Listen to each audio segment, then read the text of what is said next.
ಎಲ್ಲರಿಗೂ ನಮಸ್ಕಾರಗಳು. ನಾವು ಈ ದಿನ ಸುದ್ದಿಯಲ್ಲಿರುವ ಮಜುಲಿ ದ್ವೀಪದ ಬಗ್ಗೆ ತಿಳಿದುಕೊಳ್ಳೋಣ. ಮಜುಲಿ ದ್ವೀಪ ಇದು ಅಸ್ಸಾಂನಲ್ಲಿರುವಂತಹ ವಿಶ್ವದ ಅತಿದೊಡ್ಡ ನದಿ ದ್ವೀಪವಾಗಿದೆ. ಇದು ಇವಾಗ ಏಕೆ ಸುದ್ದಿಯಲ್ಲಿದೆ ಎಂಬುದನ್ನು ತಿಳಿದುಕೊಳ್ಳೋಣ. ಮಜುಲಿ ದ್ವೀಪದ ಹಳ್ಳಿಯೊಂದರಲ್ಲಿ ಸ್ಥಳೀಯ ನಿವಾಸಿಗಳು ಬ್ರಹ್ಮಪುತ್ರ ನದಿಯ ಉದ್ದಕ್ಕೂ ಕಾಂಚನ ಮರಗಳನ್ನು ನೆಡುವ ಮೂಲಕ ನದಿ ದಂಡೆಯ ಸವೆತವನ್ನು ಎದುರಿಸಲು ಒಂದು ಮಾರ್ಗವನ್ನ ಕಂಡುಕೊಂಡಿದ್ದಾರೆ. ಆದ್ದರಿಂದ ಮಜುಲಿ ದ್ವೀಪ ಸುದ್ದಿಯಲ್ಲಿದೆ. ಈ ದ್ವೀಪವು ದಕ್ಷಿಣದಲ್ಲಿ ಬ್ರಹ್ಮಪುತ್ರ ನದಿಯಿಂದ ಮತ್ತು ಉತ್ತರದಲ್ಲಿ ಸುಬನ್ಸಿರಿ ನದಿಯಿಂದ ಸೇರುವ ಬ್ರಹ್ಮಪುತ್ರದ ಉಪನದಿಯಾದ ಕೆರ್ಕುಟಿಯಾಕ್ಸುಟಿಯಿಂದ ರೂಪುಗೊಂಡಿದೆ. ಮಜುಲಿ ದ್ವೀಪ ಬ್ರಹ್ಮಪುತ್ರ ರಿವರ್ ಇದು ಅಸ್ಸಾಂನಲ್ಲಿರ್ತಕ್ಕಂತಹ ಒಂದು ದ್ವೀಪವಾಗಿದೆ. ದ್ವೀಪದ ಭೂದೃಶ್ಯವು ಹಚ್ಚ ಹಸಿರಿನ ಪ್ರದೇಶ, ಜಲಮೂಲಗಳು ಮತ್ತು ಭತ್ತದ ಗದ್ದೆಗಳಿಂದ ನಿರೂಪಿಸಲ್ಪಟ್ಟಿದೆ. ಮಜುಲಿಯ ನಿವಾಸಿಗಳಿಗೆ ಭತ್ತದ ಕೃಷಿ ಪ್ರಾಥಮಿಕ ಜೀವನೋಪಾಯವಾಗಿದ್ದು, ಕೋಮಲ ಸೌಲ್ ಮತ್ತು ಬಾವೋದನ್ನಂತಹ ಹಲವಾರು ವಿಶಿಷ್ಟ ಬಗೆಯ ಭತ್ತವನ್ನು ಈ ಪ್ರದೇಶದಲ್ಲಿ ಬೆಳೆಯಲಾಗುತ್ತದೆ. ದ್ವೀಪವಾಸಿಗಳಲ್ಲಿ ಹೆಚ್ಚಿನವರು ಮಿಶಿಂಗ್ ದಿಯೋರಿ ಮತ್ತು ಸೋನಾಮಾಲ್ ಕಚಾರಿ ಎಂಬ 3 ಬುಡಕಟ್ಟು ಜನಾಂಗಗಳಿಗೆ ಸೇರಿದವರಾಗಿದ್ದಾರೆ. ಉಳಿದವರು ಅಸ್ಸಾಮಿಗಳಾಗಿದ್ದಾರೆ. ಈ ದ್ವೀಪವು ಅಸ್ಸಾಮಿ ನವವೈಷ್ಣವ ಸಂಸ್ಕೃತಿಯ ಕೇಂದ್ರವಾಗಿದೆ.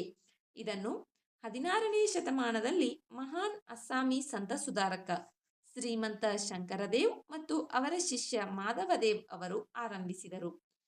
ಇವರು ಸತ್ರಗಳ ಸಂಪ್ರದಾಯವನ್ನ ಪ್ರಾರಂಭಿಸಿದರು ಮತ್ತು ಈ ಸತ್ರಗಳು ಸತ್ರಿಯ ನೃತ್ಯ, ಸಾಹಿತ್ಯ, ಭಾವನಾ ನೃತ್ಯ ಪ್ರಕಾರಗಳು, ಭಾವನಾ ಎಂದರೆ ನಾಟಕ, ಮುಖವಾಡ ತಯಾರಿಕೆ ಮತ್ತು ದೋಣಿ ತಯಾರಿಕೆಯನ್ನ ಸಂರಕ್ಷಿಸಿವೆ. ಸತ್ರಗಳು ಅಥವಾ ವೈಷ್ಣವ ಮಠಗಳನ್ನು ಹೊರತುಪಡಿಸಿ ಮಜುಲಿ ಮುಖವಾಡ ತಯಾರಿಕೆಗೆ ಹೆಸರುವಾಸಿಯಾಗಿದೆ. ಕುಂಬಾರಿಕೆಗೆ ಸಂಪ್ರದಾಯವನ್ನ ಈ ಸಂಸ್ಕೃತಿಯು ಹೊಂದಿದೆ. ವಿಶ್ವ ಪರಂಪರೆಯ ಪಟ್ಟಿಯಲ್ಲಿ ಸೇರ್ಪಡೆಗೊಳ್ಳಲು ಅರ್ಹತೆ ಪಡೆಯಲು ಮಜುಲಿ ನದಿ ದ್ವೀಪವು ಭಾರತದ ತಾತ್ಕಾಲಿಕ ಪಟ್ಟಿಯ ಭಾಗವಾಗಿದೆ. ಮಜುಲಿ ದ್ವೀಪ ಇಲ್ಲಿ ಇತ್ತೀಚೆಗೆ ಈ ದ್ವೀಪದ ಒಂದು ಹಳ್ಳಿಯ ಜನ ಬ್ರಹ್ಮಪುತ್ರ ನದಿ ದಂಡೆಯನ್ನ ರಕ್ಷಿಸಲು, ಸವೆತವನ್ನ ತಡೆಗಟ್ಟಲು ಕಾಂಚನ ಮರಗಳನ್ನು ನೆಟ್ಟಿದ್ದಾರೆ. ಆದ್ದರಿಂದ ಈ ನದಿಯು ಸುದ್ದಿಯಲ್ಲಿದೆ. ಇದು ಅಸ್ಸಾಂನಲ್ಲಿರುವಂತಹ ಒಂದು ದ್ವೀಪವಾಗಿದೆ. ಈ ದ್ವೀಪವು ಅಸ್ಸಾಮಿ ನವ ವೈಷ್ಣವ ಸಂಸ್ಕೃತಿಯ ಕೇಂದ್ರವಾಗಿದೆ. ಯುನೆಸ್ಕೋ ವಿಶ್ವ ಪರಂಪರೆಯ ತಾಣವನ್ನ ಸೇರಲು ತಾತ್ಕಾಲಿಕ ಪಟ್ಟಿಯ ಭಾಗವಾಗಿ ಈ ಮಜುಲಿ ದ್ವೀಪವಿದೆ.